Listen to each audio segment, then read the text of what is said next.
اور جیسے میں نے لاسٹ ایپیسوڈ میں بھی آپ کو بتایا تھا کہ جو سرداری نظام کے جو بڑے تھے وہ انگریز دور میں ڈائریکٹلی انگریز کی خدمت خاطر میں مصروف تھے. ایون ایسا وقت بھی تھا بلوچستان پہ جب خانف کلات برائے نام خان تھے اور پرائم منسٹر ایک گورا تھا بلوچستان کے اوپر, نواب اکبر بگٹی, جن کو اس وقت ہم کہتے ہیں جی کہ بلوچوں کے بہت بڑا وہ نام ہے. انہوں نے اس وقت اس نیب کی گورنمنٹ کو اپوز کیا. عطا اللہ مینگل تو خود نیب کے اندر تھے اور وہ انہیں حکومت بھی مل گئی, وہ وزیر اعلیٰ بھی بن گئے. اب وہ چاہتے تھے کہ ان کی کرسی بچے. تو خیر بخش مری جو اس وقت کے تاریخ دان اور لوگ بتاتے ہیں کہ افغانستان سے ایک اسپیشل 730 بھیجا گیا ان کو لانے کے لیے. وہ اس میں واپس آئے, اپنے مرغے بھی واپس لے کے آئے, ہر چیز لے کے آئے. ٹرائبل ظاہرہ مری کی بھی لے کے ایک اپنی پوزیشن تو تھی, اس کا وہ فائدہ اٹھاتے تھے.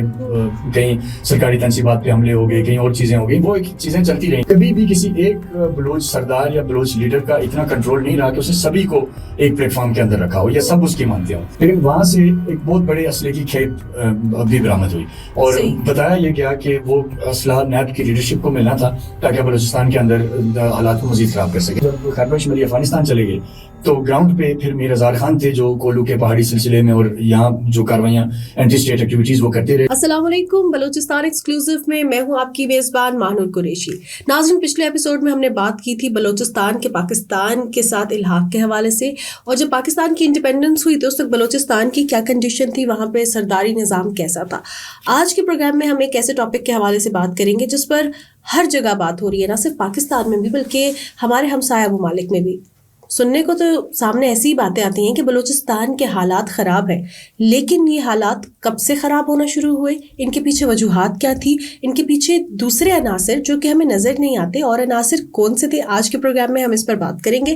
اور ہمارے ساتھ پروگرام میں ڈاکٹر عرفان اشرف موجود ہیں جو کہ صحافی بھی ہیں, اینکر پرسن بھی ہیں, بلوچستان کے حالات پہ گہری نظر رکھتے ہیں اور 2.5 چال کے نام سے انہوں نے بلوچستان پر ایک مووی بھی بنائی ہے. تو سب سے پہلے تو آپ کو پروگرام میں خوش آمدید کہتے ہیں. ڈاکٹر صاحب, ہم دیکھتے ہیں کہ ملیٹنسی ہے بلوچستان میں, لیکن یہ ملیٹنسی سٹارٹ کب ہوئی اور اس کے پیچھے وجوہات کیا ہیں؟ دیکھیے, جو ہم نے لاسٹ ایپیسوڈ میں بات کی تھی نا کہ جب پاکستان بنا اور اس وقت سے پہلے کے جو حالات تھے تو بلوچستان ایک سٹیبل ملک نہیں تھا. یعنی جب یہ انڈیپینڈنٹ اسٹیٹ بھی تھی خانف کلات کے انڈر بھی, تو تب بھی اس کے جو مختلف یونٹس تھے جہاں مختلف ٹرائبل لیڈرز اپنے اپنے علاقوں کے اندر انفلوئنس رکھتے تھے, اور کئی جگہوں پہ ان کا اتفاق تھا, کئی جگہوں پہ ان کا اختلاف تھا. اور ایون جو برٹش نے بعض اوقات بلوچستان کو ڈائریکٹلی بھی رول کیا اس دور کے اندر. تو یعنی وہ کوئی اس وقت بھی کوئی اسٹیبل اسٹیٹ نہیں تھی پاکستان میں آنے سے پہلے کہ جس کا سب ٹھیک ہوا ہو. ایک ان کا وقت تھا ضرور جس میں نصیر خان کے دور میں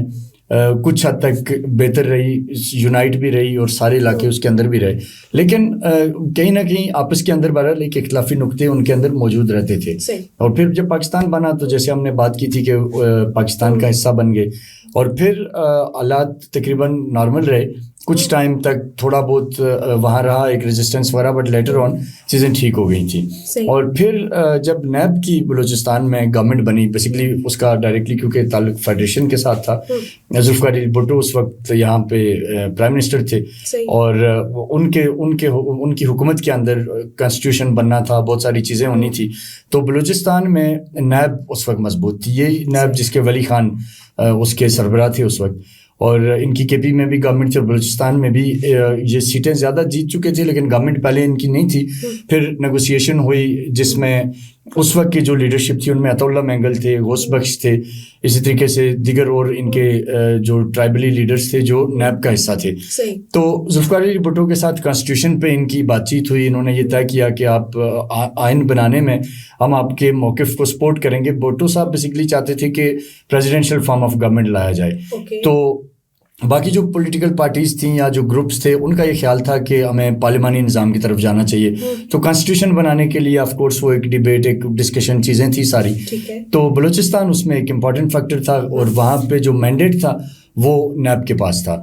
تو نیب کی جو سرکردہ قیادت تھی اس میں عطا اللہ مینگل تھے, غوث بخش تھے اور کئی نام ہیں جو اس کا حصہ تھے. تو اس کے نتیجے میں بیسیکلی وہ ایک بارگیننگ ہوئی ذوالفقار علی بھٹو کے ساتھ اور وہاں گورنمنٹ نیب کو دے دی گئی. تو نیب کے اندر لوگ تو سارے وہی تھے جو پرابلم بنانے والے تھے, جن کا پہلے سے ٹریک ریکارڈ مسائل کا ہی تھا. اور جیسے میں نے لاسٹ ایپیسوڈ میں بھی آپ کو بتایا تھا کہ جو سرداری نظام کے جو ان کے جو بڑے تھے وہ انگریز دور میں ڈائریکٹلی انگریز کی خدمت خاطر میں مصروف تھے. ایسا نہیں تھا کہ صرف ایک خانف قلات کے حکم پہ پورا بلوچستان چلتا تھا. خانف قلات تو قلات اسٹیٹ کی حد تک ان کے اپنے معاملات ضرور تھے, لیکن لسبیلا تھا جیسے اسی طریقے سے ساراوان جالاوان تھا, مکران بلٹ تھا. تو انگریز نے ڈائریکٹلی بھی کئی ایسے تاریخ کے اندر موقع ملتے ہیں کہ جہاں پولیٹیکل ایجنٹ انہوں نے تعینات کیے ہوتے تو یعنی یہ انگریز کے انفلوئنس سے باہر کے لوگ نہیں تھے اس وقت بھی. اور ایون ایسا وقت بھی تھا بلوچستان پہ کہ جب خانف قلات برائے نام خان تھے اور پرائم منسٹر ایک گورا تھا بلوچستان کے اوپر. تو یہ ایک پورا اس کا تو بیک گراؤنڈ یہ تھا. اب جب ان کو گورنمنٹ دے دی گئی تو آلریڈی کہیں نہ کہیں بغاوت تھی, کئی مسائل تھے, اور آپ کو اس چیز کا اور دیکھنے والوں کو بھی اندازہ ہو شاید کہ نواب اکبر بگٹی, جن کو اس وقت ہم کہتے ہیں جی کہ بلوچوں کے بہت بڑا وہ نام ہے, انہوں نے اس وقت اس نیب کی گورنمنٹ کو اپوز کیا. عطا اللہ مینگل کی گورنمنٹ کے خلاف بھی وہ اس وقت آواز اٹھاتے رہے, اور گورنر بھی نیب کا تھا, وہ سارا ایک سینیریو تھا. تو اس وقت ایک پرابلم تھوڑی بہت شروع ہو گئی. پھر 71 کے حالات بھی, فال آف ڈھاکہ ایک اس کا بھی امپیکٹ تھا. تو حکومتی تنصیبات پہ انہوں نے حملے شروع کر دیے, وہاں چھوٹے چھوٹے گروپس بن گئے, اور نیب کی جو گورنمنٹ تھی وہ عملاً ایک طرح سے ناکام ہو گئی تھی کہ چیزوں کو بہتر کیا جا سکے. اسٹیٹ وہاں پہ آلریڈی کمزور ہوئی تھی فال آف ڈھاکہ ایگزیکٹلی, اور پھر یہ والی ساری سچویشن. اور ادھر جو بھٹو صاحب چاہتے تھے کہ وہ اپنی پولیٹیکل شیلڈ مضبوط کریں, اپنے اتحادی زیادہ بنائیں, تو انہوں نے ایک طرح سے سمجھیں کہ 71 میں جو ہوا ایک اور گورنمنٹ حوالے کر دی ان کے نیب والوں کے بلوچستان کی. تو اس گورنمنٹ میں ان سے کوئی چیز کنٹرول نہیں ہو رہی تھی, لوگ ان کے خلاف ہو گئے, ایک طرح کی پھر سے انسرجنسی ہو گئی, فیڈریشن کے خلاف آوازیں اٹھنے لگی, مسلح حملے ہونا شروع ہو گئے, اور لبریشن آرگنائزیشنز اس وقت بھی سر اٹھانے لگی. بیسیکلی اس طرح کی آرگنائزیشنز تو نہیں تھی, لیکن کہیں نہ کہیں یہ جو آج ہیں انہی کے پیٹرن پہ ہیں, انیشیٹ ہو گیا. تو ان کا ایجنڈا اسی وقت سے یہی تھا کہ ہم نے لبریٹ کرنا ہے, یا اس وقت کیا ایجنڈا تھا, یا یہ اب میچور ہو کے یہ ایجنڈا بنے؟ دیکھیں اس وقت کیا تھا کہ عطا اللہ مینگل تو خود نیب کے اندر تھے, اور وہ انہیں حکومت بھی مل گئی, وہ وزیر اعلیٰ بھی بن گئے. اب وہ چاہتے تھے کہ ان کی کرسی بچے, جیسے کہ ہمارے یہاں ٹرینڈ ہے کہ کرسی ہے تو آپ پرو اسٹیٹ بھی ہیں, حکومت کے ساتھ بھی ہیں, کرسی گئی تو آپ باغی ہو گئے اور آپ انقلابی ہو گئے. تو اب ان کی کرسی ہوتے ہوئے ان سے چیزیں مینیج نہیں ہو رہی تھیں. ذوالفقار علی بھٹو کو جب لگا کہ اب یہ چیزیں بالکل ہاتھ سے جا رہی ہیں, تو اس وقت پھر وہاں جو فیڈریشن کی جو انٹرونشن ہوتی ہے, گورنر رول لگانا, وہ لگایا گیا, اور اکبر بگٹی کو وہاں کا گورنر بنا دیا گیا. تو اب اکبر بگٹی بھی کیونکہ بلوچستان کا ایک بڑا نام تھا, اور اختر مینگل کے والدین عطا اللہ مینگل تھے, ان کو وہ پہلے سے اپوز کرتے رہے, پہلے بھی ان کے خلاف ہی تھے. تو ایجنڈا اس وقت صرف ایک انارکی پھیلانا تھا, اور دوبارہ سے وہ پرانے نیریٹو پہ لے کے جانا تھا کہ جی بلوچستان جو ہے وہ آپ کے ساتھ تو ہلاک ہوا ہی نہیں تھا, یہ تو زبردستی تھی, یہ تو یہ تھا, ایک بلیک میلنگ تھی سو کال, کوئی ایز سچ موومنٹ نہیں تھی. لیکن کیونکہ جو پارٹی تھی ان کی نیب, وہ اس لیے اسٹرانگ تھی کہ کے پی میں بھی وہ تھے اور وہ بلوچستان میں بھی تھے, اور مین پاور بھی تھی, اور ولی خان کا اپنا جو انداز تھا باغیانہ قسم کا, اس کی وجہ سے وہ پاپولیرٹی تھی. لیکن جو ہی اکبر بگٹی نے ٹیک اوور کیا ایز اے گورنر, تو اکبر بگٹی نے پھر ایک آپریشن جو اس دور میں ہوا, اس میں اکبر بگٹی لیڈ کر رہے تھے. اور اکبر بگٹی لیڈ کر رہے تھے, اور حالات یہ ہوئے کہ جو حملے تھے آہستہ آہستہ کر کے کمزور ہوتے گئے. یہ جو لیڈرشپ تھی, عطا اللہ مینگل جیل چلے گئے, غوث بخش بھی, پھر خیر بخش مری جیل میں رہے, اور پھر کچھ عرصے کے بعد نیگوسیشن کے نتیجے میں یہ پھر رہا ہوئے. اور جب یہ رہا ہوئے تو خیر بخش افغانستان چلے گئے, اور اسی طریقے سے اختر مینگل کے جو والد ہیں عطا اللہ مینگل, یہ لندن چلے گئے. اور آہستہ آہستہ بالکل جو ان کی جو اس وقت کی جو آپ کہہ لیں ملیٹنسی تھی یا انسرجنسی تھی, وہ ایک دم ڈیفیوز ہو گئی, اور حالات جو ہیں وہ تقریباً پھر سے نارملیسی کی طرف آ گئے. اور جو ایک ان کا تھا کہ جی ہم چیزوں کو خراب کرنے کی کوششیں تھی, حملے تھے, وہ ڈیفیوز ہو گئے. اتنے میں فیڈریشن میں پھر ایک چینج آیا, ذوالفقار علی بھٹو کی جگہ پھر تخت الٹ دیا گیا ان کا, اور جنرل ضیاء الحق آ گئے.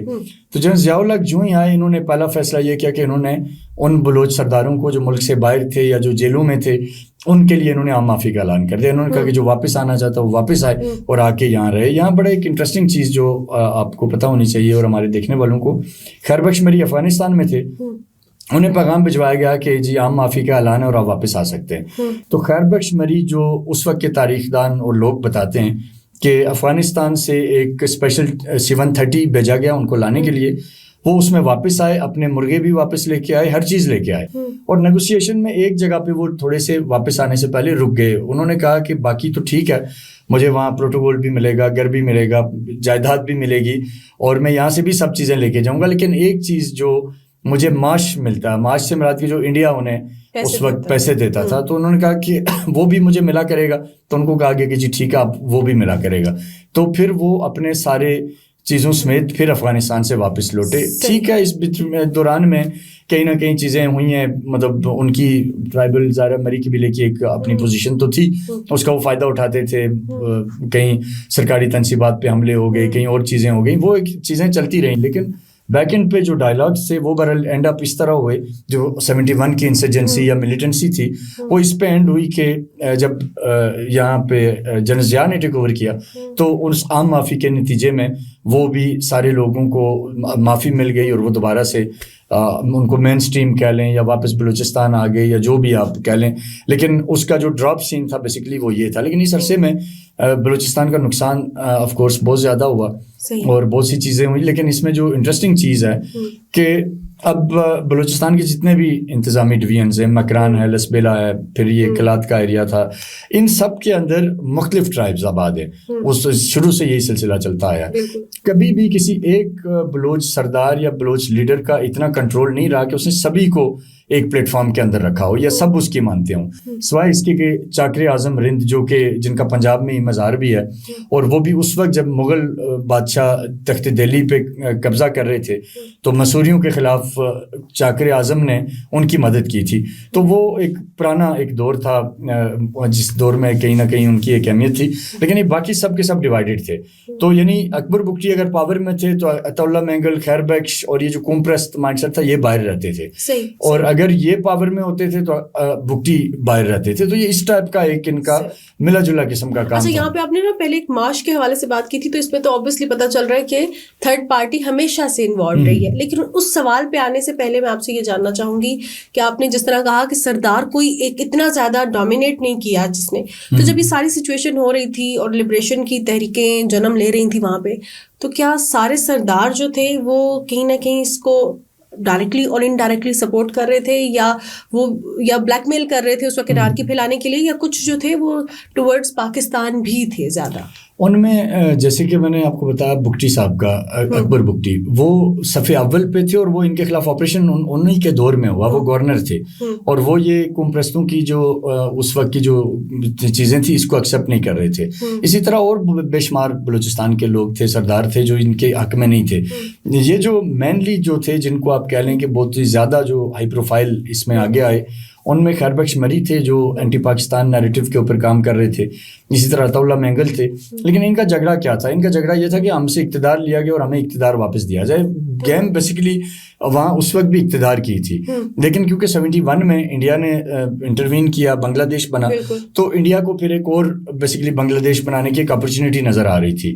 تو یہ ان کو پھر جو ان کی سپورٹ, ان کی ساری چیزیں ہوتی رہیں. اور اس دوران ایک اور بڑا تاریخی واقعہ ہوا جو عراق کا کونسلیٹ یا ایمبیسی, آئی تھنک کونسلیٹ تھا اس وقت, ایگزیکٹلی میرے مائنڈ میں نہیں ہے, لیکن وہاں سے ایک بہت بڑے اسلحے کی کھیپ بھی برآمد ہوئی اور بتایا یہ گیا کہ وہ اسلحہ نیب کی لیڈرشپ کو ملنا تھا تاکہ بلوچستان کے اندر حالات کو مزید خراب کر سکیں. تو فارن فیکٹر اس میں تھا, کہیں نہ کہیں رشیا کی انوالومنٹ بھی تھی اس وقت سے. کوئی مطلب یہ ابھی جو ریسنٹ پاسٹ میں بھی ہم نے دیکھا, لیکن پہلے بھی رشیا بھی کہیں نہ کہیں انوالو رہا بلوچستان میں. اسی طریقے سے پھر بلوچستان کے جو بارڈرز ہیں وہ نیچرلی افغانستان اور ایران کے ساتھ لگتے ہیں, تو ان دونوں ملکوں کے بھی اپنے اپنے اسٹیک اور اپنی اپنی مرضی تھی کہ یہاں کیا ہونا چاہیے. تو ایسے میں زیادہ جو سردار تھے وہ ان کے ساتھ نہیں تھے, لیکن چند سردار ایسے تھے بالخصوص مری اور مینگل جن کا یہ تھا کہ ہم کسی بھی طرح یہاں ایک اور بنگلہ دیش بنانے کی کوشش کریں. اگر ہم کامیاب ہو گئے تو ہمیں تخت مل جائے گا, اور اگر ناکام ہو گئے تو جلا وطنی میں تو وہ ویسے ہی تھے. تو ان کو تھا کہ ہمیں یہ ایک اپرچونیٹی, ہم اس کو اویل کریں. لیکن وہ پھر سمارٹ موو فیڈریشن کی طرف سے ہوئی. جنرل ضیاء نے آتے ساتھ ہی جب عام معافی کا اعلان کر دیا تو ان کے پاس کوئی جواز نہیں بچ رہا تھا پیچھے, اور جو جیلوں میں تھے ان کو بھی رہا کر دیا. تو اس طریقے سے بہرحال وہ پھر الٹیمیٹلی دوبارہ چیزیں سیٹل ہوئی. صحیح. یہاں پہ ہم نے ذکر کیا رشیا کی انوالومنٹ کا, پھر انڈیا تو اوبیسلی انوالو تھا ہی, اور پھر ویکر اینڈ پہ جا رہی ہے اسٹیٹ جہاں پہ ایک آلریڈی فال آف ڈھاکہ ہو چکا ہے, بنگلہ دیش الگ ہو چکا ہے. تو ریجیم چینج بھی سب سے بڑا ایشو, لوگ اس کو ایکسیپٹ نہیں کر رہے تھے, پولیٹیکل پارٹیز اگینسٹ بھی تھیں, کچھ سوشل ہمارا جو ہے ڈسرپشن چل رہی تھی معاشرے میں. تو اس وقت جب ہم نے دیکھا کہ اس وقت ہمیں پتہ تو چل گیا کہ ملیٹنسی کے پیچھے اور بہت سے فیکٹرز ہیں, صرف ایک انڈیا نہیں ہے. تو اس کو پھر ٹیکل کرنے کے لیے اس وقت کیا سچویشن تھی, یا کتنا پریشر تھا اس وقت کی گورنمنٹ پہ, اور خاص طور پہ وہ کتنا زیادہ ایکٹیولی انوالو تھے, کیونکہ انڈیا تو دونوں طرف سے انوالو تھا. اس نے ایک طرح سے تو بنگلہ دیش کے تھرو انوالو تھا, ایک طرف سے تو وہ اس کے بلوچستان کے تھرو تھا. رشیا کتنا ایکٹیو تھا, اور فیکٹرز کتنے ایکٹیو تھے, ایران کے ساتھ جو بارڈر ملتا ہے وہ کتنا ایکٹیو تھا, اور خاص طور پہ یا وہ اب with the passage of time زیادہ ایکٹیو ہوئے ہیں یا زیادہ فرینڈلی ہوئے ہیں.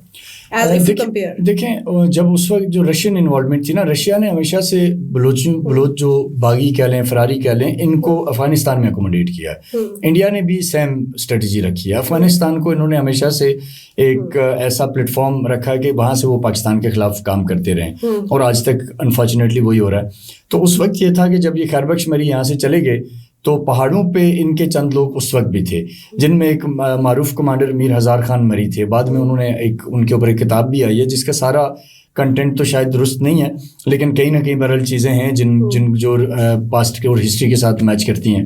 تو اس میں وہ یہ بتاتے ہیں کہ جب خیر بخش مری افغانستان چلے گئے تو گراؤنڈ پہ پھر میر ہزار خان تھے جو کولو کے پہاڑی سلسلے میں اور یہاں جو کارروائیاں اینٹی اسٹیٹ ایکٹیویٹیز وہ کرتے رہے. لیٹر آن وہ بھی افغانستان چلے گئے, اور ایک طرح سے آپ کہہ لیں کہ جو جنگجو سیٹ اپ تھا سارے کا سارا وہ بلوچستان سے افغانستان شفٹ ہو گیا.